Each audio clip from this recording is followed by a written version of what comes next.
Hello, everybody. Welcome to episode 79 of the Kratom Sobriety Podcast. This is Jacob, and tonight I wanted to introduce you to last week's guest, who, if you listen to the episode, I had a chance to interview, but I'm happy to say that we've got Chris with us here tonight, and Chris is going to be joining us as a co-host. So I'm super excited to introduce Chris as a co-host. Hopefully many of you are already familiar with her from her interview last week, but if not, Chris, how are you tonight? I'm good. I'm excited to be here. I'm very excited. How are you, Jacob? Awesome. I'm very excited as well. I'm really excited that you've joined us. Your episode was a super popular one. I think you had a bit of a low bottom there, but we're glad that you're with us, and I'm really excited that you'll be able to contribute to the podcast. I didn't realize how low of a bottom I had until I listened to my podcast episode. I'm here now, 76 days off of Kratom, and I'm very glad to be on the podcast. Awesome. Yeah, 76 days. That's huge. Yeah, that's funny because I remember when I listened to my interview episode, I was like, I can't believe I relapsed so many times. Just again, it's one of those things. You'll all get to know Chris more and more over the weeks as she starts to do segments and openings with us and interview some guests herself. So this week on the podcast, Charlie gets to sit down with Corey. So Corey's a recovering addict who originally turned to Kratom for pain, but he ended up on those strong extracts and eventually found himself buying them by the case and spiraled from there with another low bottom due to essentially polysubstance use with benzodiazepines along with Kratom. Another tale of Kratom addiction and ultimately recovery, which is what we're all about. So it should be a good interview. I'm looking forward to that one. I can't wait to listen to that one. I think it's going to be really good. So this week for our intro, we were going to talk a little bit about recreational Kratom use. I won't get into my past with Kratom. You've all heard it probably more times than you'd like already, but I obviously didn't really use Kratom recreationally. Chris, I think you talked a little bit about at the start of your usage, you were a recreational user. That was how it went for you, if I remember correctly. I tried. That's why I started using it originally. My ex-husband, we started using it just for fun, but I just realized at the time I was also really depressed. So I think I was using it for fun, but I was also using it to feel better. So I don't know if I was treating a symptom while also trying to have fun. And it very quickly spiraled from recreational use to daily use that became a problem. Yeah, that's often what we hear on the podcast. A lot of people, and it seems in general, just anecdotally, what I see online, and when I talk to people, that most people that use Kratom are using it to treat a symptom, or maybe using it at the start at least as some form of like medicated assisted treatment or something. We did have one guest, I don't remember what episode I did interview her, a young woman named Brett, who I think she said at age 14 or 15, her and her friends were going to a kava bar, and that's where they got introduced to Kratom, and they were using it as a party drug. But other than that, I don't think I've ever really heard of anybody going out and using Kratom like they would like alcohol or cocaine or something, like to party. Have you? Does that seem like something you've ever heard of? I haven't. I'm very curious to hear if that's how some people are using it. Maybe it's because the way I read about Kratom is in certain subreddits where people are trying to quit Kratom. So I'm only hearing about the serious use side of it. But yeah, I haven't heard of it being used recreationally too often. Yeah, me either. And that's an interesting point. I definitely run in the same circles you do when it comes to engaging on Kratom online. And that's generally around recovery, sometimes generally seeing what's up with it in general in the news. The only I have read, and it usually reads of reefer madness type stuff to me of, the kids are getting access to Kratom and using it, but I don't know how true that is or not.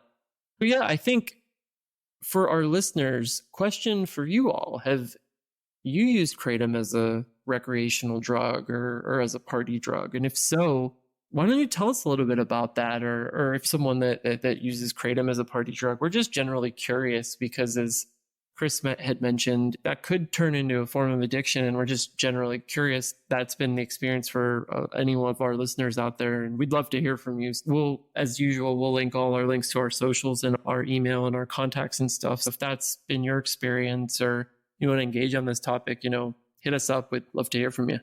Yeah, I'm very curious. I did bring it up to my doctor because after I had used for a long time, I went to my doctor to make sure there weren't any long-term health consequences. And I told her I'd been using Kratom, and she did say that she had heard that her teenage son or daughter had used it recreationally a couple times.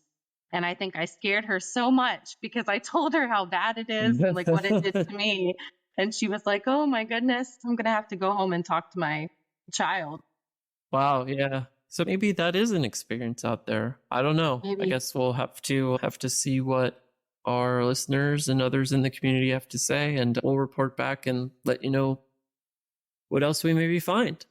But I think with that, again, it's really awesome to have you join us, Chris, and we'll get Chris involved in all things podcast related. So expect to hear her on many a segment and an interview on an upcoming episode. And I think with that, we're going to go ahead and get on to Charlie's interview with Corey. Sounds good. I can't wait.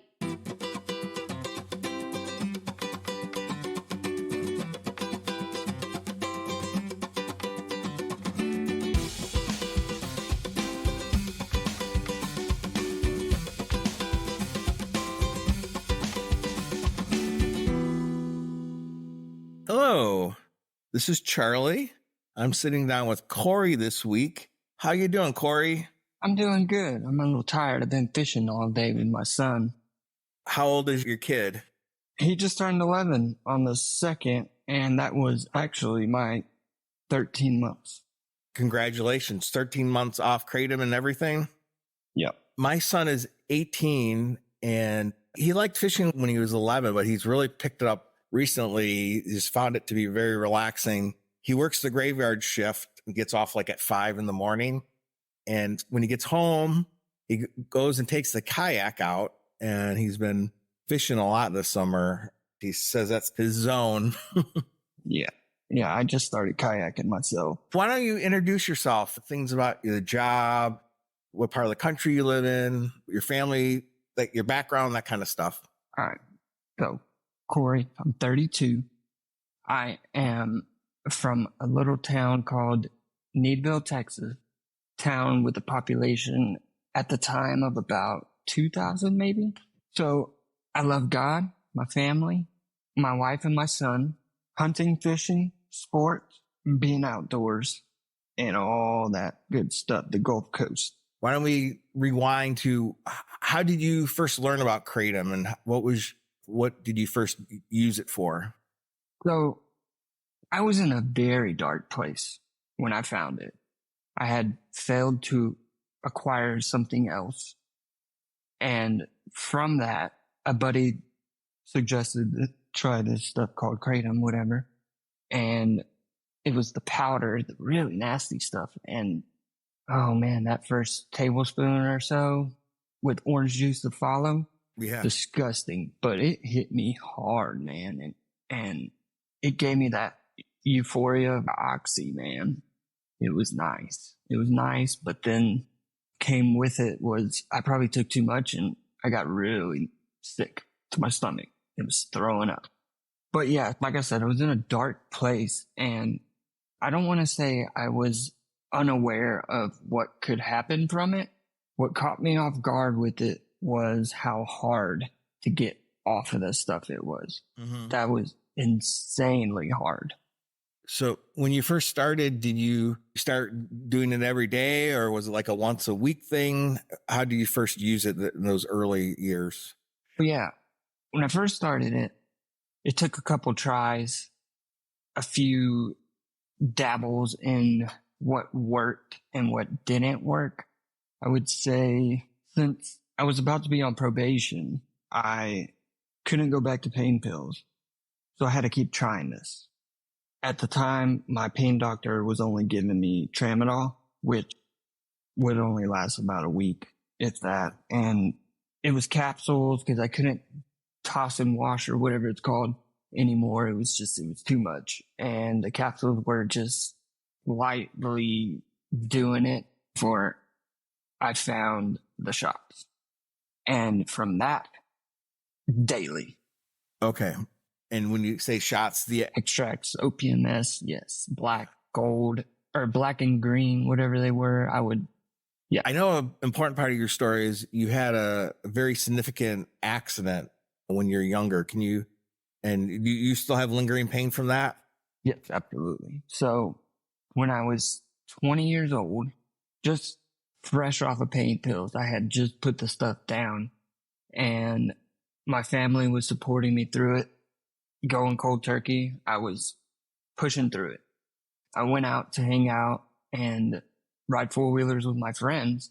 And on the way home, it was really foggy. I did something really stupid. I was going faster than I should have been going. And I got in a very bad car crash and I flipped my vehicle and on impact shattered two of my vertebrae, which one pinched my spine, almost severed it, but didn't sever it. So waist down, paralyzed. And through that, an angel found me. Like I said, I'm in a town of 2,000 people and I'm in a field at midnight. And I couldn't move my legs. I couldn't get up. I had to pull myself up and turn my flashers on and hope someone would find me. And by the grace of God, someone did find me. And from that, I was in a very intensive surgeries and rehab, relearning how to walk, relearning how to use my legs. I now have to use catheters to pee and I have a colostomy bag, a lot of nerve damage. I can't run, jump, do any of the things that I wish I could do. And from that was a lot of shame and embarrassment straight onto the oxy. 20 years old. Let's see. That was like 2012 around then. And yeah, right at the beginning of 2013. And obviously there was a lot of pain involved in that. You already sound like you were already before that using pain pills recreationally. And when you had this accident, you were actually during a period of being clean. And then I imagine that as part of your rehab and recovery, you were prescribed a lot of different pain pills. Oh yeah. Oxycontin, oxycodone, Ambien, all the stuff that you give someone in that situation. And I don't remember exactly how long it took before I could walk again, but I started walking again and I got to go home and I had to have a caretaker because I couldn't do much by myself. I had 50 staples in my back. My rib cage is glued together. I can't move very well. So in this time, my mom would leave my meds on the counter before she went to work. I found them. And within, I want to say a month and a half, I'm done. My parents put me in rehab, unwilling to go. A place called The Park in Houston, which they have a chronic pain section. And I'm in there with 60-year-olds and up. Okay. So unrelatable. It's hard when you can't relate to somebody. And I did my time. I got out, but they released me on my 21st birthday. In comes the alcohol at this point. And that's another alcohol. Then I had to run with alcohol. But the good news, I know you sobered up. When was your last drink? My last drink was in the early part of 2020, actually. I have been very well about staying away from that. But like I said, I was going to be on probation around that time, so I had to find something else. My sobriety dates in the pandemic, March 13th, 2020. It's 2020. How did you stop drinking? So 2020 is when this all started. So all that titanium they put in my back, I broke it. So I'm put on disability through my job. Okay. And that was when all the downfall, the real darkness of alcohol, which sent me I put myself into a detox. And Okay, so they had to take out all that titanium, and then I went to detox. I had known about Kratom before I went into detox. So by the time I left that place, I went straight to the pain relief that was legal. Okay. So you get out of rehab, you've sobered up, you still have this lifelong injury that is chronic pain, it has many issues. You turn to Kratom for relief. How long were you able to use? And I know you went to the extracts. This was like in 2020. When did you start seeing signs that the use of Kratom was going to be problematic? Quickly, very quickly. It went from 1 a day spaced out to 2, and then I get up to 3 within, I don't know, 2 months maybe. I stay at 3 for a little while, but 3 turns into 4. Through all this, that I'm mixing this with benzos, still taking Ambien. I think that's the extent of the mixture that I was taking, because if I took more than a half a shot, I got dizzy. Like, I couldn't see very well. So the benzo cleared that up for me. And I hated benzos. At this time, it was doing it for me, and I grew to enjoy it. So yeah, that mixture went on for a good while, and I had doctors spaced out. So it was very easy to acquire them. And I'm using a doctor that I found from Facebook, like one of those Suboxone doctors. Okay. I'm also taking Suboxone at the time to get through the night without having to take a shot. So he started giving me benzo, and that's how I was getting them. I never met this guy in person. It was very sketch, but it worked. Over the internet, he lived 4 hours away. Some pharmacies weren't allowing me to fill it, and he would just be like, pick another one, and we would just send it to whoever would fill it at the time. And I was also taking so much of this extract that it makes you super nauseous. Yeah. Whether you eat or you don't eat. So I have a gastroenterologist for my colostomy, and he started giving me Zofran, the prescription nausea med. And I'm taking that every day as well. And he was also giving me something for the cramps, the stomach pains. All these issues Kratom giving me, I'm just finding a doctor that will give me something to relieve that symptom. And it's wild, man. That's the addiction in it. Wow. Crazy thinking about it. I don't want to be flip about it. It's like you're a walking medicine cabinet. And yeah, mixing all those prescriptions really increases the risks of the Kratom use. I imagine when you get up to 4, that starts to get pretty expensive. Yeah. And especially when I first found it, it was $20 a piece. And I don't want to say I was very well off at the time, but I had a little money in my pocket. So it was manageable for a little while. And then the price started thankfully dropping. It went down to 16, and then it went down to 15. And then once you get down to 12, now I can throw in an extra shot per day, 1 or 2 more, and made it even worse. And then I understand you started buying it by the case? By the case, yes. Towards probably the last year of my use. And I wasn't buying it by the case for any type of deal. It was just so I wouldn't run out.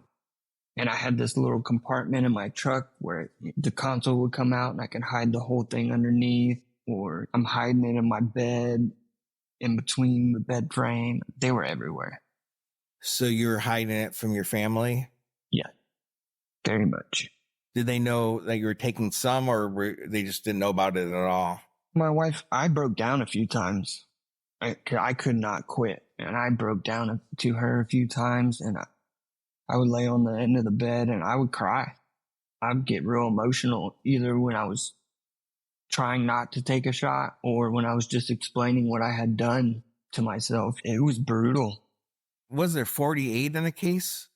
It's something like that. I think we added it up. It's around there. Yeah. So during this time, when did you realize that the Kratom gave you withdrawals? I realized that very quickly because I had a few surgeries in between. Through my Reddit explorations, people were saying very bad to take before anesthesia or all these things. And I would try to go 12 hours. They say 24 or 48, actually, I think is what some of the people were saying. And I just couldn't do it. I couldn't do it. And I went into surgeries within 4 hours surgeries. And I had taken my shot 4 hours prior. Thankfully, no complications or mixtures had happened, but I risked it. After your surgery, could you feel the withdrawals then, or did they have you on so much anesthesia and stuff that you didn't feel it? There was a good amount of anesthesia and or pain medicine that they had given me. These surgeries post-COVID, they don't keep you in the hospital for 4 days or a week. I had that major back surgery. I went home within 36 hours. The other two surgeries, one I had and went home the same day. And the other one I stayed just overnight till morning. In my backpack, I took my bottles with me just to make sure, just in case.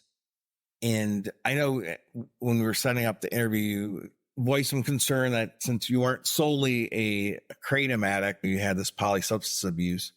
But I know you described that's what you craved. That was the drug that you had the compulsion to keep taking, even though you had these other substances. Yeah, so it was the root of all this, the root of upping all my other meds, upping all the doses. I had told you before, I had surgeries on my bladder in a very painful area. And I drove to the store with my catheter pee bag in my hand because I could not go any longer without it. The other time I had surgery on my right foot, on my pedal foot, and I drove with my left foot. And like I said, it was like driving, looking in a mirror. Yeah. But I had to do it. The kratom withdrawal was so much worse, and none of the other medications are taking that away.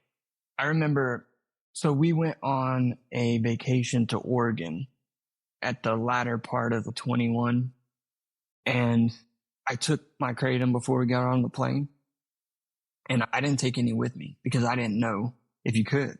I doubt it, but I was very nervous about how this was going to work out. All I had was Suboxone, and that'll help you for a day, maybe 2, but coming off of 5 shots, it's not going to do enough to where you're going to be functional. And luckily, the next morning, we happened to drive by the smoke shop, and I had to tell my wife, I was like, I got to get some. It's got to happen, or else this is going to be terrible. I just want to skip a little bit ahead, and then we'll circle back here. But have you found a way to manage your pain? Now, being active, kayaking, fishing, playing sports with my son, whatever it is, I'll be sore maybe, or in a little pain, just sitting through it, or just working out through it. Whatever it is, it's way more worth it than anything else. I don't take anything for the pain anymore, but being active completely turns that around. So just overall healthy lifestyle, moving, getting good sleep, that, and somebody in your situation, I would imagine you're an addict, but you were able to probably justify it so much because of these severe accidents, and there was real pain. But it sounds like I've heard this from other people that when you get in that cycle, your threshold for pain tolerance goes lower, and it keeps getting lower. And so you need more and more pain medicine, and it just interacts with your addiction. Yeah. And the other thing that I learned at the first rehab I went to, taking one oxy, the next time the pain comes back, it's coming back at a higher level. And I learned that when I was 20, and I've known it since then. I just know, and all the manipulation, all the justification, my wife is the one that can see right through it. If I go down that path, she's the first one to call me out. You're full of shit. She's been through it with me. It can be a blessing to have somebody like that in your life. Yeah, absolutely. It was good you didn't return to drinking during this period between 2020 and 2023. How did things start getting out of hand, and what was happening where you got closer months ago? A lot of nodding out, a lot of falling asleep, and my wife putting her hand on my chest to make sure I'm still breathing. A lot of just blank faces in what just happened. Did I do that? Did that happen? I don't remember. A lot of that going on quickly, up in my benzo dosage at the same time. I think I was prescribed 3 or 4 milligrams, and I was buying the same amount off the street. So I'm upwards towards 8 milligrams that past year, and it's quite a hefty dose of benzos, I'm guessing. So it wasn't just prescriptions at this stage. You started buying drugs off the... And that was one of my rules for a while. Don't buy it off the street, because around this area, and probably most of the country, it's cut with something. I was lucky enough that I knew somebody that was going straight to a doctor, and that was the extent of it. I never got anything mixed because I was also on probation, and my tests were always as they were supposed to be. Now, there was one where I failed. They said I failed for fentanyl. And I personally always thought, man, it could have been in the Kratom. I don't know. Dude, that stuff is wicked strong. Now, my wife is saying it was because I bought benzos from somebody. I'll never know. And I'll also never know if my PO, because that was also in my mind, because she hated me because I was on all these prescriptions and I was justifying why I was. Through all this, she's got me in IOP, just taking classes that she knew I needed, but I wasn't going to admit it. She made me go to AA classes and meetings and get my paper signed and do all the things, which the AA one helped. The IOP stuff, it was from the county, so it wasn't really. Yeah. So I know that you had a big event where you were hospitalized, and that was the beginning, the end. Why don't you talk about that? Yeah. So towards the end, I was getting kicked out of my house a lot. I think I was kicked out for a month, where I had to rent somewhere to stay in the meantime. No supervision. I was definitely going insane, doing whatever I wanted, probably doing extra doses because I forgot that I had already done them. I was microdosing. I was trying to microdose shrooms because this was going to save me, right? Yeah. This was going to be the thing. I had read it on Reddit, and that night I ate a chocolate bar that I was only supposed to eat a little bit, but I'm pretty sure I ended up eating a good chunk of that chocolate bar, and I didn't sleep. And in the morning, I don't know if I was allowed to come home or what was going on, but I was trying to make my way home, and someone was also videoing this at the same time that turned it into the cops. But I ran into somebody and I got arrested for reckless driving. By the grace of God, it wasn't a DUI. And I don't know how it wasn't, but so I was sent to county jail, and within 2 days, maybe 3 days, it got really bad, where I either had a seizure or I fell and hit myself. I don't know. I have scars on my back from jail that I don't know how I got them. And I went into psychosis. Very scary ordeal. I did not know where I was. And my wife bailed me out on the 4th day because she knew something was wrong, because I didn't call for a couple days because I forgot how to use the phone. And she brought me home. I think I was home for 8 to 12 hours before she was like, this is insane.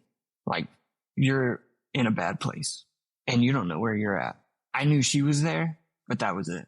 And so she took me to the hospital, and I still wonder today why I wasn't put into a psych ward. They knew I was going into psychosis, and possibly because I had been there so many times, maybe they knew. They treated me for psychosis. The first 1 or 2 days, they ended up having to put me in a coma because I was ripping IVs out. They had to strap me down, strap me to the chair. And my wife has to work during all this. She's using sick days. She's using vacation time because I couldn't be there without her. I did not know what was going on at all. Unless she was there, I knew it was okay. They also thought I was bleeding internally. So they were running all kinds of tests on me at the same time. They transferred me to Galveston. I remember being in Galveston when I started to come to. I started getting actual food because I remember they were giving me my food through my IV or whatever, and it burned. It was burning me so bad. I don't know if it actually burns like when you're not in psychosis, but it hurt. And so yeah, by that 4th day, we had arranged with my PO, with my family, with the rehab, that I'm coming straight there as soon as they let me out. Something happened in between that time where we had to get a hotel for 1 day because something happened in between there. And my wife was watching me like a hawk at that hotel. Yeah. To make sure nothing happened. We got to go straight to rehab. One of those things. And I was ready. I was at that point where someone finally stopped me and took me out of the situation where I could get it. And that shit is the devil. And that's all I needed. And so during that period while you were hospitalized, when you were at home and at the hotel, you were able to not take any Kratom or any other pills. You were able to you're just dealing with the withdrawal. They're giving me Suboxone, I believe. And I know they were giving me some Lyrica. Okay. They were giving me some comfort meds because there was no way. I'm stuck in this bed because I'm hooked up on a catheter bag, and I also don't know where I'm at. I couldn't go to the vending machine and back without help. You were just totally out of it. I was so far lost. So lost. And how many extract shots were you doing at the end? So that last year, I was up to 5 or 6. And that's way overboard, man. I don't even know. So I've heard about the 7OH and the stuff like that. I don't know if there even is Kratom in it. I just hear this 7OH and maybe that's what it got me. Yeah, that's one of the alkaloids or a metabolite that our liver processes, and that's the more powerful stuff. But yeah, and then when you're mixing it with the benzos and some Suboxone, that would lead to a psychosis, Kratom being a significant influence on that. So you get to the rehab. How many days was it before you got to rehab? 9. 9 days. Okay. 9 days. And then you go into treatment. Tell us about your treatment experience. I was so happy to be there, man. I was so happy to be in a safe place with no vehicle because I went to 2 detoxes with my truck and got my keys and left. But at this point, my truck was totaled, so I had no options. And that was fine with me. That was what I needed. So my treatment experience, I think I spent 5 to 6 more days in detox. By the time I got out of detox, I was pretty much getting back to normal. So that's a total of about 2 weeks that it took. And it was a fast Suboxone taper in there.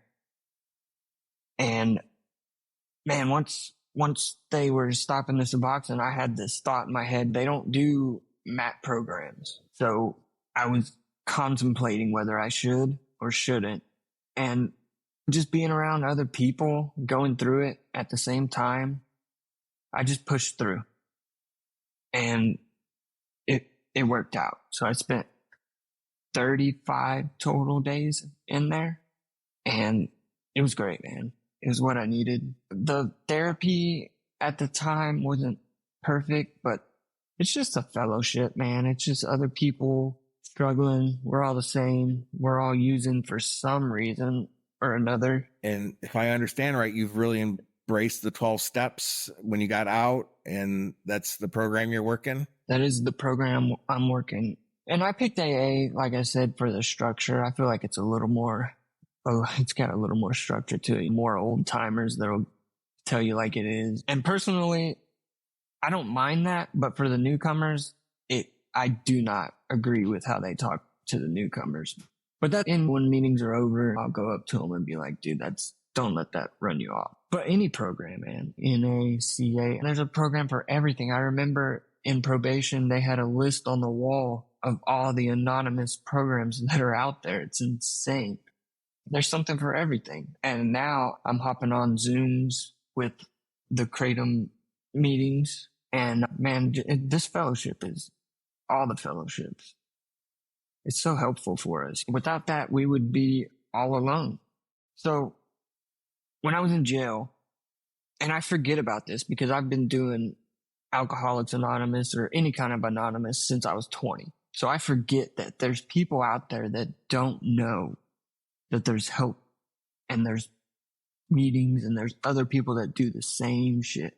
And when I was in jail, there was a kid, probably like 25, and he had been struggling with alcohol. And when I had talked to him about Alcoholics Anonymous, he was like, what is that?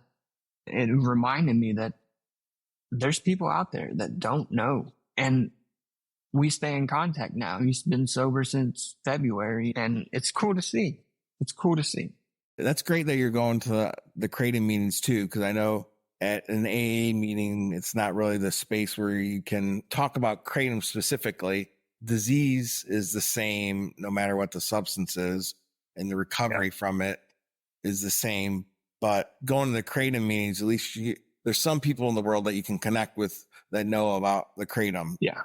And there's people, the one I go to is pretty laid back, so I can speak about it. Pain pills is more of what I call it because it's more of an opiate than anything. And you could say it, they won't mind. There's just some of them, but I don't go to those types that they get on you for saying not alcohol. And I know there's possibly shame involved in it. Because I remember the first time I went to detox, and rehab is it's high school for drug addicts sometimes. And they'll make you feel intimidated if you're not shooting dope. And so I would just say pain pills. So I don't get a bunch of questions or them talking shit, whatever. Yeah. There's no shame in it. We're all the same. Just stay away from the rehab high school crew. Yeah. There's personalities, and then there's also culture. Can be a little bit like a clique or something. Or I'm a better drug addict. Yeah. There's some measuring stick of how bad I've heard people like brag about how many times they overdosed and got revived. Like it's some kind of badge of honor or something. Yeah. There was a time in my life when I was pretty addicted to Tylenol 3. And you go to rehab and you say that, some people will laugh at you. But dude, it's an opiate. It's codeine, man. Yeah. The last time I said with a bunch of addicts there, I guess it's almost the equivalent of pharmaceutical Kratom. Exactly. Or tramadol, they're the same thing. I know now you're working the steps. Do you have a sponsor? Absolutely. I got a sponsor. It took me a little while. I was like in my little bubble or whatever. I actually I met somebody at a meeting that was a recovery advocate at the treatment place. And I told him, man, I need a sponsor. And he was an old timer. He's probably like 30 plus years sober. And I was like, man, but I want someone younger, and not for any type of pushover type shit, just someone more relatable. And I actually got linked up with this dude. His name is Corey as well. And he's from Minnesota. He's so cool. And we've been working the steps together. I still call him every day. And I recently did all 12. And so I'm working on being a sponsor myself and still working on myself at the same time. That's great. And I know you went back and you visited the rehab. I went back 2 times so far. And this month I get to take a meeting in and do a 12-step meeting at the facility. Yes, sir. Yeah. Service is key. Is there anything else that you're doing to support your recovery? I am constantly listening to some type of recovery podcast, really. There's a few aside this one. I listen to so many, I run out of new ones. So I got to backtrack, and that's why I've listened to so many of these, if not all of them by now. And I listen to some AA ones. And they're not strictly AA either. That helped me just quit drinking during the pandemic. And then I started going to meetings. But have you heard of Recovery Elevator? Check out Recovery Elevator. It's alcohol focused. And they have a big backlog of episodes. So it'll be a while before you run out of them.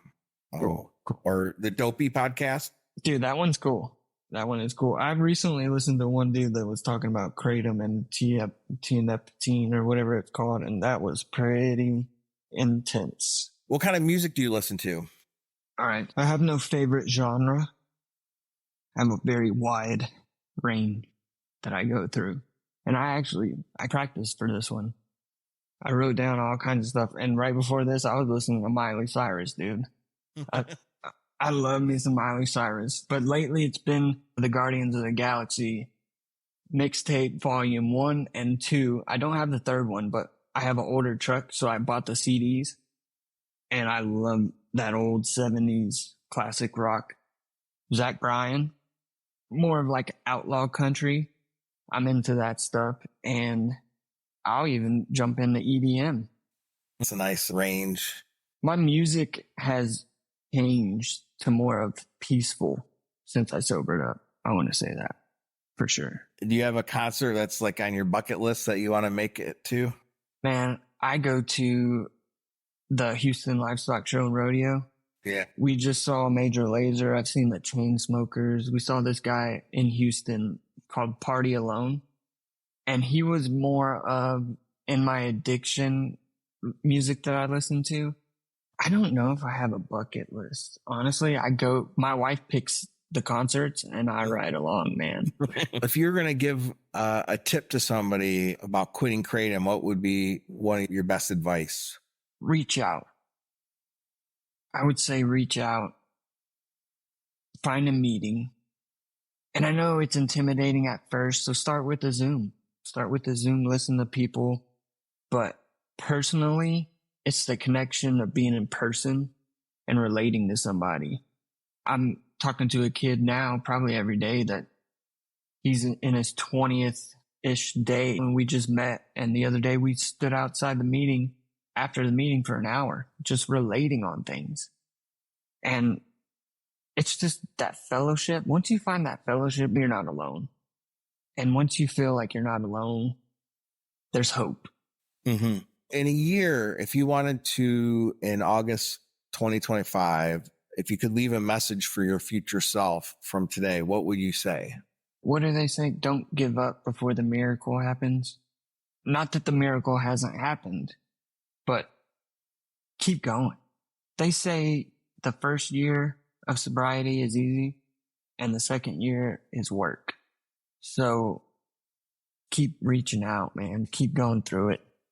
Good advice. I know you did that. It sounds like you went to your first AA meeting like in your 20s, like 12, 13 years ago. What was the difference this time? I know you had that dramatic, you wrecked your truck, you were in a psychosis, it's like psychotic state. But what was it this time that feels like it really clicked? I wanted it. I wanted to be me again. I had lost, more than anything, I had lost myself, my soul. And when you're 20 and you're forced to go to rehab, usually you're not done. And at 31 years old, God willing, I'm done. And I was so happy to be there. Even though it's a complete new restart, I was so grateful and so happy and so blessed to still be here to be able to restart. Your son is old enough. He's not a little boy, but because your relationship better with him, can you tell that you're closer to him? Yeah, I actually made my amends to him not too long ago. And being 10, 11 years old, I'm not sure he completely understands, but I want to say he could see a difference. And I'm not sleeping on the couch all the time or not wanting to not do stuff. And that's one of those situations where you got to grow up faster than you want. It's not like I wasn't here to help him out and stuff like that. but mentally I wasn't the best.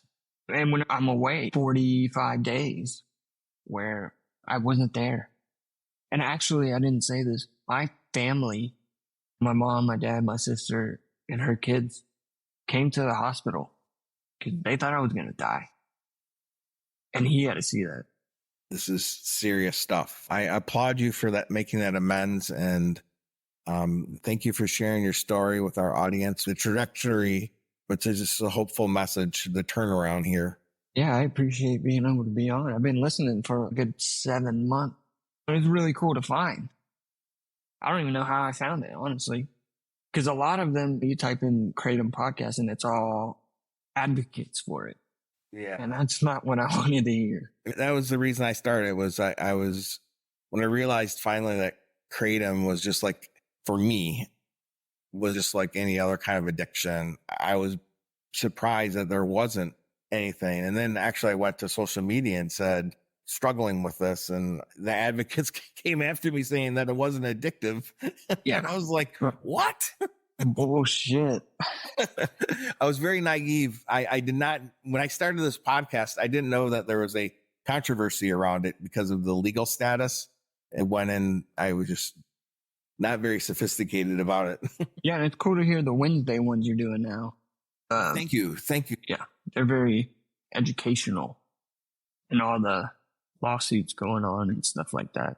Yeah, we wanted to complement the stories. I think are the main focus, sharing people's recovery pathways. But we wanted to get some experts and bolster what we're saying, because we're all learning in America, and the doctors and the we're all learning about this. We're at the same time as it gets more and more popular. Yeah. Thanks a lot, Corey. Yes, sir. Thank you for having me.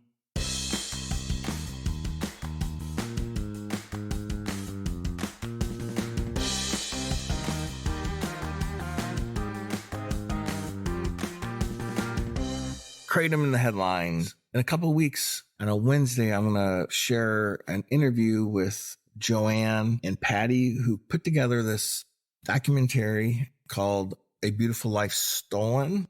And Joanne is the filmmaker, and she interviewed Patty and some other families who had family members who died from Kratom. And I want to share this clip and the link to the Sizzler Wheel for this documentary. They actually are raising money to fully produce this educational video, but I want to share it with you today for Kratom in the headlines. Thank you.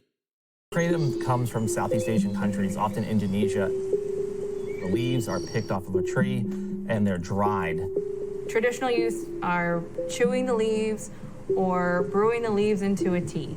Not a lot of bad effects associated with that in history. But the problem is also in the United States, we've taken this traditional product, supersized it, concentrated it. Once it arrives here, it's sold in one of two forms. It's either the raw kratom, just the leaves that have been ground up into a powder, or it can be further manufactured and refined into what's called an extract, 10, 20, 50 times more potent.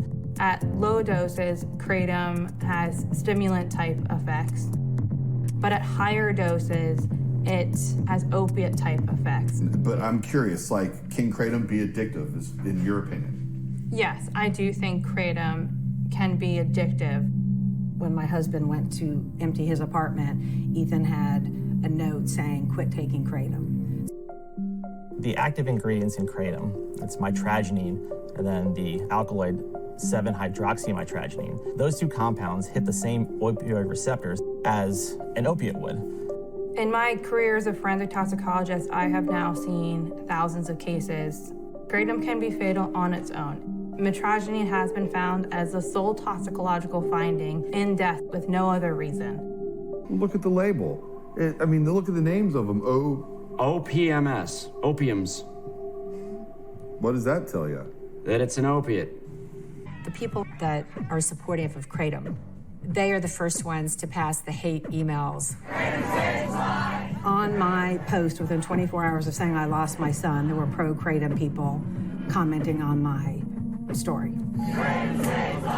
Some of the messages are just absolutely horrible. They'll tell people things like, I'm glad your family's dead, or you're lying.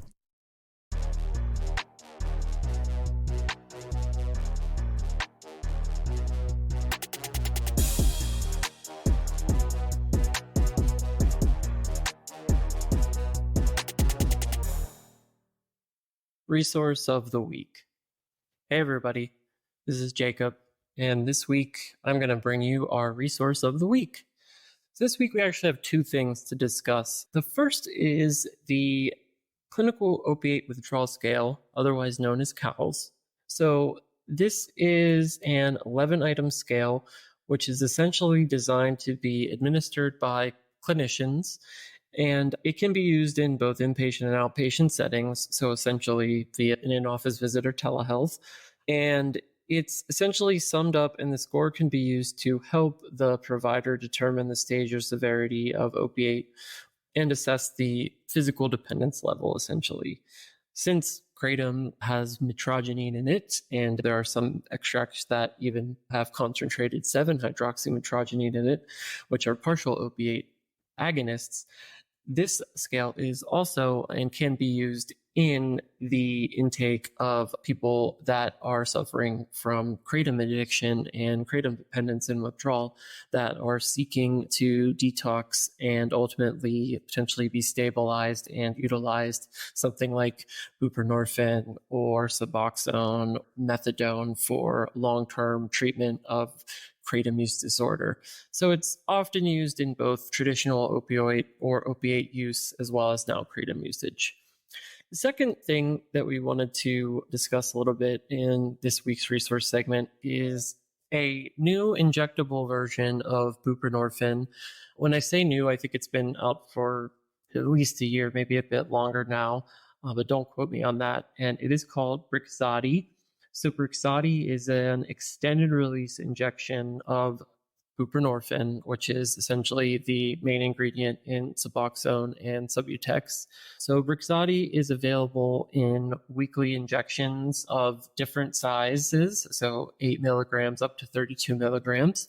And it's also available in monthly injections from 64 milligrams all the way up to 128 milligrams. This is actually really good news, I think, for people that might be looking to either use the injectable form of Suboxone for detox or for both detox and or long-term maintenance and stabilization. The reason being is the only other injectable that I'm aware of, at least in the United States, buprenorphine, is essentially Sublocade, and that only comes in monthly injections of 100 or 300 milligrams. 300 milligrams is probably a pretty big dosage for someone coming from Kratom addiction versus something like fentanyl or heroin or oxycodone. And 100 is good size dosage, but maybe not enough for someone dosing with a heavy dosage amount of Kratom or very long-term use. With Brixadi, it has not only smaller size monthly injections in 64 and 96 milligrams respectively, it also offers those weekly injections. And this could be really good for people that are looking for maybe a short-term way to get off of Kratom, or that are looking to stabilize on a much lower dose of an injectable form of buprenorphine than that 100 milligram Sublocade shot. So it's pretty interesting that we've got all these different options for medicated-assisted treatment. The podcast is neither pro nor against medicated-assisted treatment. We support all forms of recovery, and our motto is essentially whatever it takes. And for people with severe addictions, polysubstance addictions, histories of opiate addictions, or just not really able to get and stay off Kratom on their own, we believe that medicated-assisted treatment can be a good option for some. So that's essentially the resource of the week. Keep it Kratom free.